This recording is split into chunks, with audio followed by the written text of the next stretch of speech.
বন্ধুরা, আপনার ছাদ বাগান বা বেলকনিতে যদি খুব একটা বেশি রোদ না লাগে এবং খুব যদি হালকা যদি একটা শেডি রোদ লাগে বা সকালে 2 ঘন্টা বা বিকেলে 2 ঘন্টা বা সারাদিনের মধ্যে যে কোনো সময় 2 ঘন্টা রোদ লাগে, তাহলে আজকের এই ভিডিওটি আপনার জন্য রয়েছে।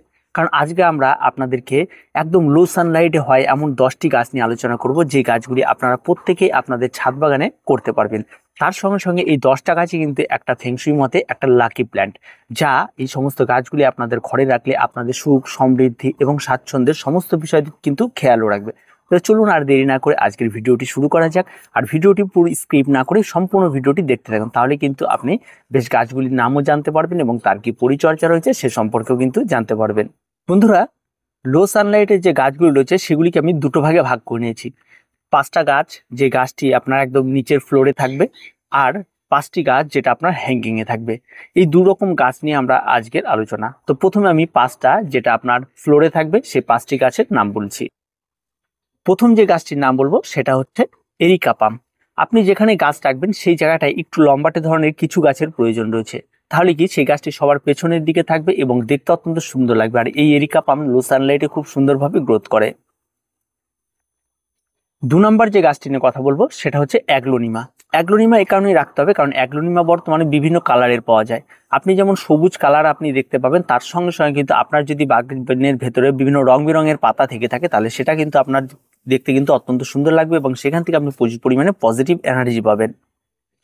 3 নম্বর যে গাছটি রয়েছে সেটা জেট প্ল্যান্ট। ফেংশুই মতে জেট প্ল্যান্ট কিন্তু অত্যন্ত একটা লাকি প্ল্যান্ট। যে প্ল্যান্টটি কিন্তু কম সূর্যালোকে ভীষণভাবে পছন্দ করে, একদম লো মেনটেন্যান্সের একটি গাছ। আর তার সঙ্গে সঙ্গে এই সমস্ত গাছগুলিকে আপনার ছাদ বাগানে রাখলে আপনাকে জল দেওয়া, কেয়ার করা, এই সমস্ত বিষয় কিন্তু খুব একটা কিন্তু চিন্তা করতে হয় না এই জেট প্ল্যান্টের। 4 নম্বর যে গাছটি রয়েছে সেটা স্নেক প্ল্যান্ট। অবশ্যই আপনারা স্নেক প্ল্যান্ট রাখুন, কারণ স্নেক প্ল্যান্ট কিন্তু রাতের বেলায় প্রচুর পরিমাণ অক্সিজেন প্রদান করে বলে একে অনেক সময় অক্সিজেন প্ল্যান্ট বলে থাকে। এবং তার সঙ্গে সঙ্গে যে সমস্ত গাছগুলি আগে বললাম এবং সমস্ত গাছগুলি কিন্তু নাসা রেকমেন্ডেড, তাই এই গাছগুলি কিন্তু অবশ্যই উপকারী রয়েছে। আর স্নেক প্ল্যান্টের কিন্তু বর্তমানে প্রচুর ভ্যারাইটি পাওয়া যায়, লং ভ্যারাইটি রয়েছে, শর্ট ভ্যারাইটি রয়েছে। আপনার যেটা পছন্দ আপনার জায়গা বুঝে এবং জায়গার সৌন্দর্যায়ন বুঝে আপনারা এই সমস্ত প্ল্যান্টগুলি ক্রয় করবেন।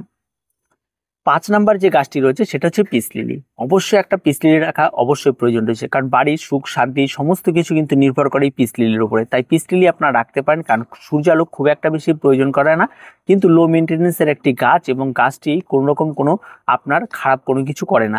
আর এই গাছটি যদি আপনি আপনার ঘরে রাখতে পারেন তাতে কিন্তু আপনার প্রচুর পরিমাণে কিন্তু ইতিবাচক দিক রয়েছে। আর তার সঙ্গে সঙ্গে তো ঘরে প্রচুর পরিমাণ অক্সিজেন প্রদান করেই থাকে। এবার আসি 5টি হ্যাঙ্গিং প্ল্যান্ট। প্রথম যে হ্যাঙ্গিং প্ল্যান্টটির কথা বললো সেটা হচ্ছে মানি প্ল্যান্ট। অবশ্যই আপনারা এই মানি প্ল্যান্ট আপনার ছাদ বাগানের যেখানে আপনারা বাগান করতে হয় সেখানে আপনারা ঝুলিয়ে রাখতে পারেন। এই মানি প্ল্যান্টের কিন্তু বর্তমানে প্রচুর ভ্যারাইটি রয়েছে, আপনার যেই ভ্যারাইটি পছন্দ সেটাই আপনারা কিন্তু ক্রয় করতে পারেন। 2 নম্বর যে গাছটি রয়েছে সেটা হচ্ছে স্পাইডার প্ল্যান্ট। আপনারা প্রত্যেকেই স্পাইডার প্ল্যান্ট করতে পারেন, কারণ স্পাইডার প্ল্যান্ট হ্যাঙ্গিং কিন্তু অত্যন্ত সুন্দর হয়, আর যেখানেই আপনারা রাখবেন সেখানে একটা সৌন্দর্য অন্য মাত্রা এনে দেয়। তো অবশ্যই স্পাইডার প্ল্যান্ট আপনারা হ্যাঙ্গিং এর জন্য রাখুন। 3 নম্বর যে গাছটি রয়েছে সেটা হচ্ছে ট্যাঙ্গেল হার্ট। ট্যাঙ্গেল হার্টও কিন্তু অত্যন্ত সুন্দর একটি গাছ, একদম লো মেনটেনেন্স, কোনো রকম কোনো পরিচর্যা লাগে না, প্রতি সময়ে সময় খাবার দিতে লাগে না, কিন্তু এই গাছের পাতার গ্লেজিটা একটু অন্যরকম মাত্রা এনে দেয়। আপনি যখন এই সমস্ত গাছের কাছে থেকে দেখবেন আপনার মধ্যে একটা পজিটিভ এনার্জি কাজ করবে। তাই অবশ্যই আপনার একটা ট্যাঙ্গেল হার্ট লাগিয়ে রাখুন এবং এই সমস্ত গাছগুলি কিন্তু সারা বছর সবুজ হয়ে থাকবে এবং যেটা আপনার চোখের জন্য কিন্তু অত্যন্ত উপকার। 4 নম্বর যে গাছটি রয়েছে সেটা হচ্ছে সিডাম।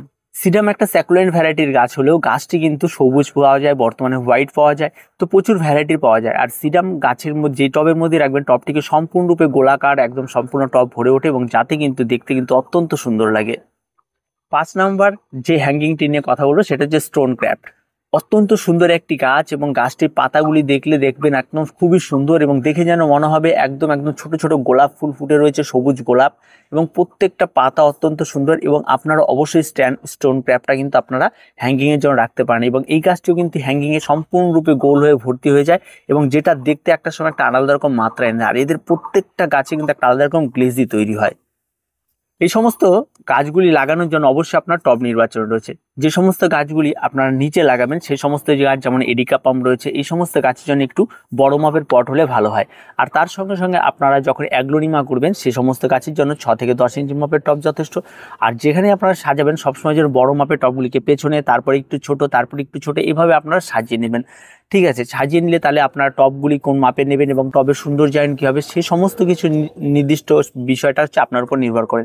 হ্যাঙ্গিংয়ে কোন মাপের টব রাখবেন বা হ্যাঙ্গিংয়ে কেমন টব রাখবেন সেই সমস্ত কিছু আপনি আপনার জায়গায় কেমনভাবে ডেকোরেশন করবেন এবং তার উপর নির্ভর করে আপনারা আপনাদের টবগুলি নির্বাচন করবেন। এবং টব ক্রয় করার পর আছে মাটির মিশ্রণ। যে সমস্ত গাছগুলি মাটিতে লাগাবেন বা টবে মাটিতে রাখবেন সেই সমস্ত গাছে মাটির মিশ্রণ আর হ্যাঙ্গিংয়ের মাটির মিশ্রণ কিন্তু দুটো আলাদা রকম করতে হবে। যেহেতু আপনি ঘরের মধ্যে রাখবেন তার জন্য এই সমস্ত গাছে কিন্তু একটা ওয়েল ড্রেনেজ মাটির ভীষণ প্রয়োজন রয়েছে। তাই আপনারা যে মাটির মিশ্রণটি নেবেন তার মধ্যে 50% আপনারা মাটি নেবেন এবং তার সঙ্গে আপনারা 30% কম্পোস্ট নেবেন আর তার সঙ্গে 20% আপনারা বালি নেবেন। এই দিয়ে একটা সুন্দর একটা ওয়েল ড্রেনেজ একটা মাটি তৈরি করে। এই কম্পোস্টের মধ্যে কিন্তু ভার্মি কম্পোস্ট থাকবে, তার সঙ্গে গোবর সার থাকতে পারে বা পাতা পচা সার থাকতে পারে, বিভিন্ন রকম হাড় গুঁড়ো, শিংকুচি, যে কোনো কিছু থাকতে পারে।